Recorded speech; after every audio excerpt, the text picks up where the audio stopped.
future radar from the North American mesoscale model.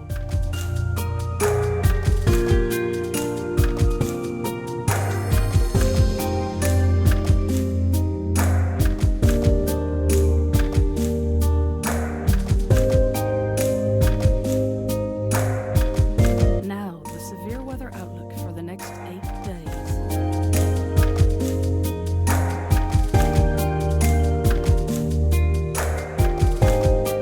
Lastly, a look at what the HRRR model thinks the future holds.